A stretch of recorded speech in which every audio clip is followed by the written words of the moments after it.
राधे राधे दोस्तों, भजनों की माला में आपका स्वागत है।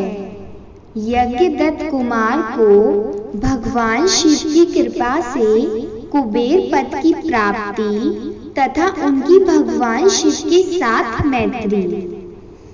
सूत जी कहते हैं, मुनीश्वरों, ब्रह्मा जी की यह बात सुनकर नारद जी ने विनय पूर्वक उन्हें प्रणाम किया और पुनः पूछा, भगवान, भक्त वत्सल भगवान शंकर कैलाश पर्वत पर कब गए और महात्मा कुबेर के साथ उनकी मैत्री कब हुई?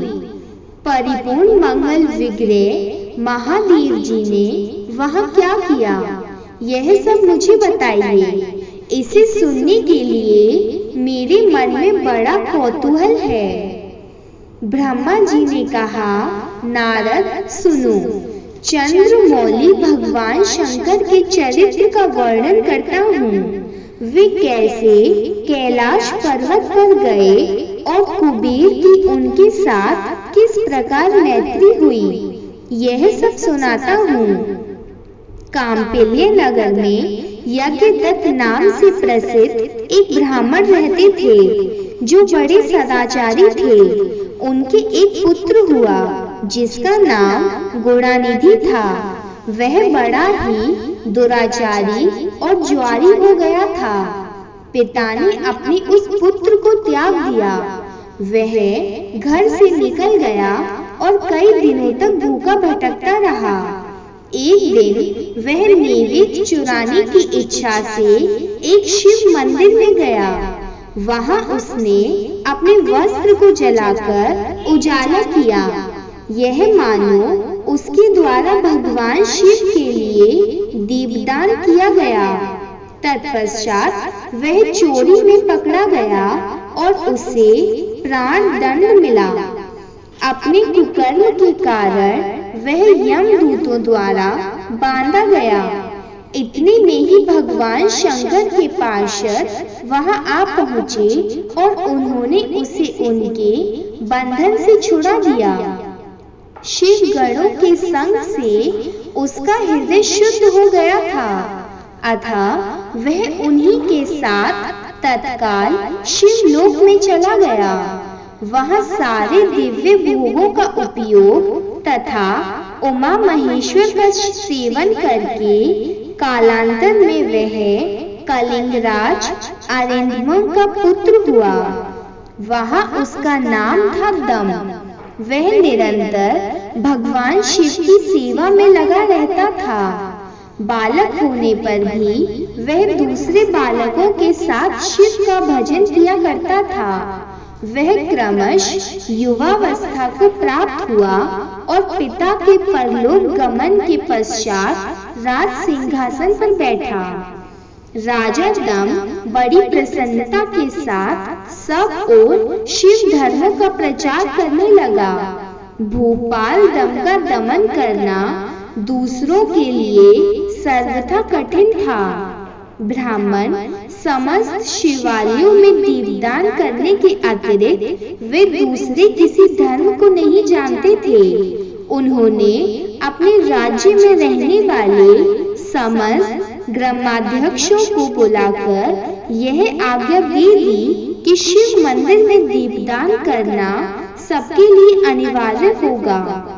जिस ग्रामाध्यक्ष के गांव में पास जितने शिवालय हों, वहां बिना कोई विचार किए सदा दीप जलाना चाहिए।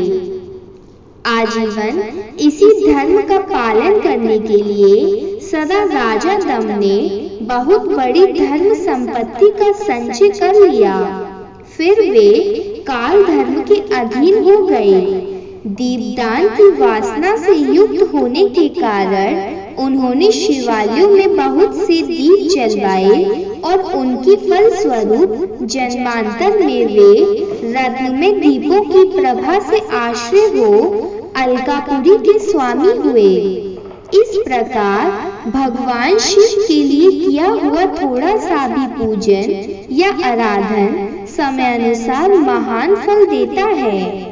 ऐसा जानकर उत्तम सुख की इच्छा रखने वाले लोगों को शिव का भजन अवश्य करना चाहिए। वह दीक्षित का पुत्र जो सदा सब प्रकार के अधर्मों में ही रचा पचा रहता था, देवयोग से शिवालय में धन चुराने के लिए गया और उसने स्वार्थवश अपने कपड़ों को दीपक की बत्ती बनाकर उसके प्रकाश से शिवलिंग के ऊपर का अंधेरा दूर कर दिया। इस सत्कर्म के फलस्वरूप वह कलिंग देश का राजा हुआ और धर्म में उसका अनुराग हो गया। फिर दीप की वासना का उदय होने से शिवालयों में दीप जलवाकर उसने यह दिक्पाल का पद पा लिया। मुनीश्वर, देखो तो सही, कहीं उसका पद कर्म और कहाँ यह दिक्पाल की पदवी, जिसका यह मानव धर्मा प्राणी इस समय यहाँ उपभोग कर रहा है। तात, यह तो उसके ऊपर शिव के संतुष्ट होने की बात बताई गई। अब एकचित होकर यह सुनो कि किस प्रकार सदा के लिए उसकी भगवान शिव के साथ मित्रता हो गई। मैं यह प्रसंग का तुमसे वर्णन करता हूँ। नारद, पहले के पल्ला कल की बात है। मुझ ब्रह्मा के मानस पुत्र पुलस्त्य के विश्रावा का जन्म हुआ और विश्वा के पुत्र वैश्रव कुबेर हुए।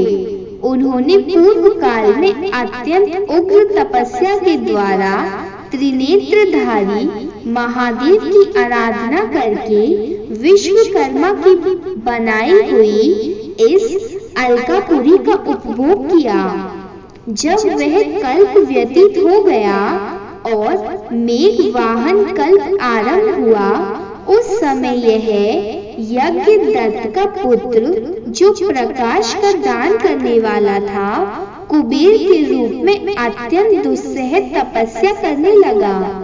दीप दान मात्र से मिलने वाली शिव भक्ति के प्रभाव को जानकर वह शिव की चित्त प्रकाशिका काशिकापुरी में गया और अपने चित्त रूपी रत्न में प्रदीपों से 11 रुद्रों को उद्बोधित करके अनन्य भक्ति एवं स्नेह से संपन्न हो वह तन्मयता पूर्वक शिव के ध्यान में मग्न हो निश्चल भाव से बैठ गया और शिव की एकता का महान पात्र है। तप रूपी अग्नि से बड़ा हुआ है। काम क्रोधादि महाविघ्न रूपी पतंगों के आघात से शून्य है। प्राण निरोध रूपी वायु शून्य स्थान में निश्चल भाव से प्रकाशित है। निर्मल दृष्टि के कारण स्वरूप से भी निर्मल है तथा सद्भाव रूपी पुष्पों से जिसकी पूजा की गई है, ऐसे शिवलिंग की प्रतिष्ठा करके वह तब तक तपस्या में लगा रहा जब तक उसके शरीर में केवल असित और चर्ममात्र ही अवश्य ही नहीं रह गए। इस प्रकार उसने 10,000 वर्षों तक तपस्या की। तदंतर विशालाक्षी पार्वती देवी के साथ भगवान विश्वनाथ कुबेर के पास आए।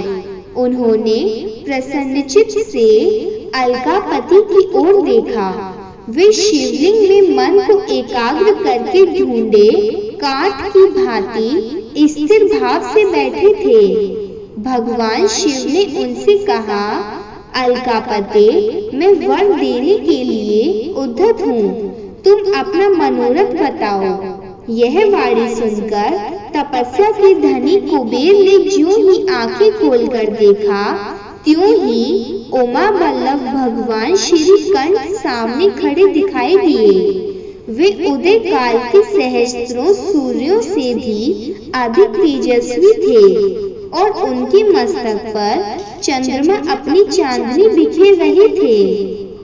भगवान शंकर के तेज से उनकी आंखें चौंधिया गईं। उनका तेज प्रतिहत हो गया और वे नेत्र बंद करके मनोरथ से भी परे विराजमान देव देवेश्वर शिव से बोले, नाथ मेरे नेत्रों को वह दृष्टि शक्ति दीजिए जिससे आपके चरणार बिंदु का दर्शन हो सके। स्वामिन आपका प्रत्यक्ष दर्शन हो, यही मेरे लिए सबसे बड़ा वर है। ईश दूसरे किसी वर से मेरा क्या प्रयोजन है। चंद्रशेखर आपको नमस्कार है। कुबेर की यह बात सुनकर देवादिदेव उमापति ने अपनी हथेली से उनका स्पर्श करके उन्हें देखने की शक्ति प्रदान की। दृष्टि शक्ति मिल जाने पर यज्ञदत्त के उस पुत्र ने आंखें फाड़ फाड़ कर पहले उमा की ओर ही देखना आरंभ किया।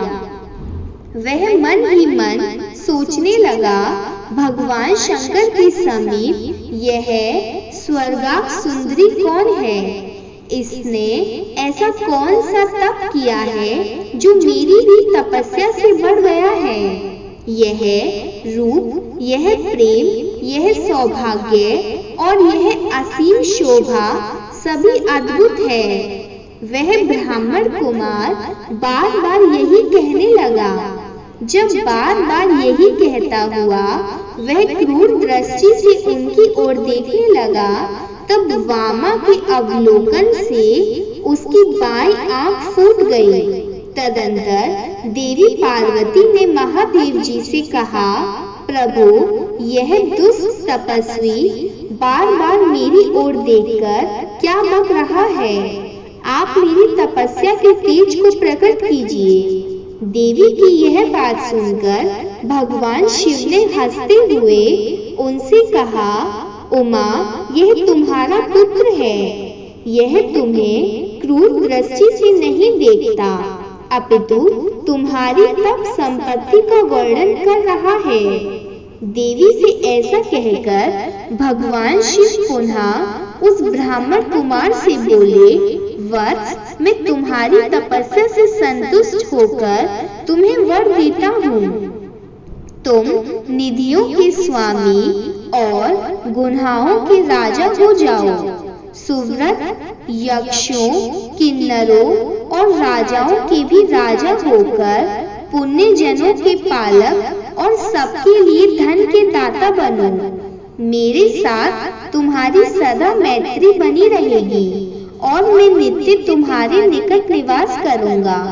मित्र, तुम्हारी प्रीति बढ़ाने के लिए मैं अलका के पास ही रहूंगा।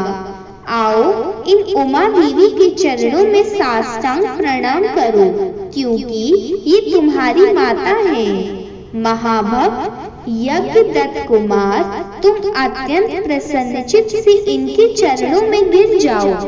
ब्रह्मा जी कहते हैं, नारद इस प्रकार वर देकर भगवान शिव ने पार्वती देवी से फिर कहा, देवेश्वरी इस पर कृपा करो। तपस्विनी यह तुम्हारा पुत्र है। भगवान शंकर का यह कथन सुनकर जगदम्बा पार्वती ने प्रसन्नचित्त हो यज्ञदत्त कुमार से कहा, वत्स भगवान शिव ने तुम्हारी सदा निर्मल भक्ति बनी रहे। तुम्हारी बाईं आंख तो फूट ही गई है, इसलिए एक ही पिंगल नेत्र से युक्त रहो। महादेवी जी ने जो वर दिए थे वे सब उसी रूप में तुम्हें सुलभ हो। बेटा, मेरे रूप के प्रति ईर्ष्या करने के कारण तुम कुबेर नाम से प्रसिद्ध होगे। इस प्रकार कुबेर को वर देकर भगवान महेश्वर पार्वती देवी के साथ अपने विश्वेश्वर धाम में चले गए। इस तरह कुबेर ने भगवान शंकर की मैत्री प्राप्त की और अलकापुरी के पास जो कैलाश पर्वत है वह भगवान शंकर का निवास हो गया।